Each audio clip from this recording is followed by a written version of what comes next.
My name is Olivia. I am 30 years old. I live in a small apartment with my mother. Life was not always easy, but we were happy together. My father passed away when I was 15. Since then, it was just me and my mom. She worked hard every day to give me a better life. I loved her more than anything. She was my best friend. Every evening we sat together and talked about our day. She always smiled, even when she was tired. Her smile gave me strength. I worked as a teacher at a local school. I loved my students, but my heart was always worried about my mother. She was getting older, and her health was not good. Some days, she was too weak to get out of bed. I wanted to do more for her, but I did not earn much. One day, I came home from work and found her lying on the floor. My heart stopped. I ran to her and held her hand. "Mom, wake up," I cried. Her face was pale, and her hands were cold. I called an ambulance, and they took her to the hospital. The doctor's face was serious. "Your mother's heart is weak," he said quietly. "She needs surgery, but it is very expensive." Tears filled my eyes. I did not have that much money. I felt helpless. I sat by her bed every night, holding her hand, hoping she would stay with me. "Please don't leave me," I whispered. Days turned into weeks. I worked harder than ever. I took extra classes and gave private lessons. I saved every penny, but it was not enough.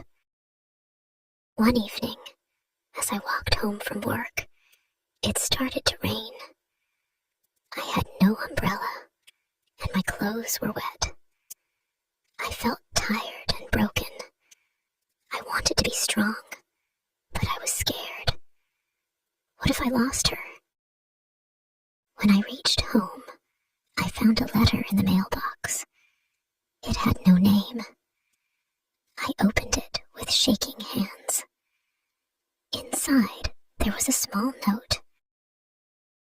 "For your mother's surgery, take care of her."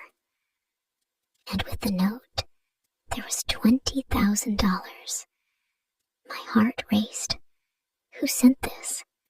Why? I did not know, but it was enough to save her.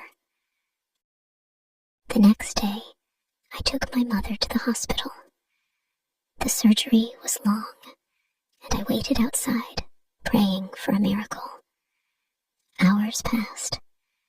Finally, the doctor came out. "The surgery was successful," he said softly. "Your mother will be okay." Tears fell down my face. I ran to her room and held her hand. "You're safe, Mom," I whispered. A week later, my mother came home. Her smile was warm again. Life slowly became better. But I still wondered, who helped us? Months passed, and I never found out who sent the money. But one day, as I was teaching, a man came to my classroom. His name was Daniel. He was tall and quiet, with kind eyes. "I wanted to see the teacher who changed my sister's life," he said. I remembered his sister, a shy girl who once struggled in my class. I had helped her when no one else did. "It was you," I said softly. "You helped my mother." He smiled gently. "You gave kindness without asking for anything. I wanted to do the same." Our lives crossed that day, and soon Daniel became more than a stranger. He became a friend. He visited often, bringing flowers for my mother and warm words for me. As days passed, Daniel became a part of our lives. He visited every weekend, always bringing something: fresh fruit for my mother, books for me, or simply his warm smile. My mother liked him.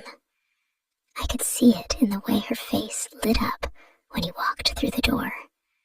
One evening after dinner, my mother smiled softly and said, "Daniel, you take care of us like family." He laughed gently. "You both mean a lot to me," he said, his eyes meeting mine for a moment. My heart skipped a beat. After my mother went to bed, Daniel stayed to help me clean the dishes. The kitchen was quiet, except for the sound of running water. As I handed him a plate to dry, he spoke softly. "Olivia," he began, "I didn't just help your mother because of what you did for my sister." I turned to him, confused. "Then why?" I asked quietly. He looked down, as if searching for the right words. "Because I care about you." His voice was warm, but unsure. "From the first day I saw you, I knew you were special. Your kindness, your strength. I couldn't just walk away." For a moment, I could not speak. My heart felt full, yet heavy with fear. I had lost so much before. Was it safe to open my heart again? "You don't have to say anything now," he added quickly. "I just wanted you to know how I feel." I nodded slowly, unsure of how to respond. My heart was grateful, but my mind was still afraid of losing someone else I loved. Weeks passed, and Daniel never changed. He was patient. He never pushed me to answer. Instead, he stayed by my side through my mother's recovery, through my long days at work, through my moments of doubt. One evening, my mother and I sat on the porch watching the sunset. The sky was painted with soft orange and pink. She turned to me and said gently, "Olivia, you are strong, but you don't have to carry everything alone." Her words touched something deep inside me. I realized how much I had been holding back, how much I wanted to trust again. The next time Daniel came over, I asked him to walk with me. We strolled through the park, the autumn leaves crunching beneath our feet. My heart pounded as I finally spoke. "Daniel," I said softly, "I'm scared to let someone in, but I don't want to lose you." He stopped walking and turned to face me. His eyes were warm, full of understanding. "You won't lose me, Olivia," he promised. "I'm here, and I'm not going anywhere."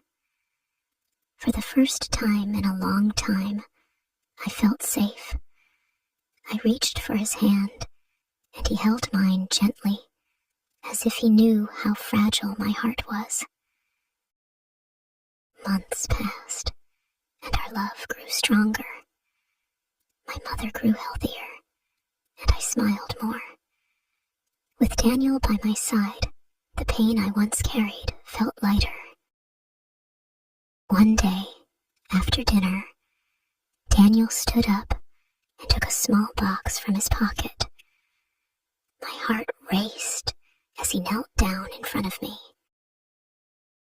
"Olivia," he said softly, You taught me that kindness can change a life. You changed mine. Will you marry me? Tears filled my eyes, but this time they were tears of joy. I nodded, unable to speak. Yes, I whispered. Yes, Daniel. My mother clapped her hands with happiness, and Daniel slipped the ring on my finger. In that moment, I realized something important. Life had broken me once, but love had healed me. I had lost everything, but in the end, love found me. And this time, I was not afraid to hold on to it.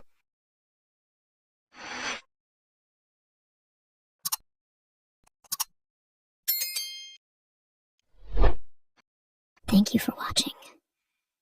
If you enjoyed this story, please give it a thumbs up and share it with your friends. Don't forget to subscribe to our channel for more English stories and lessons. Hit the bell icon to get notified when we post new videos. Your support means a lot to us. See you next time.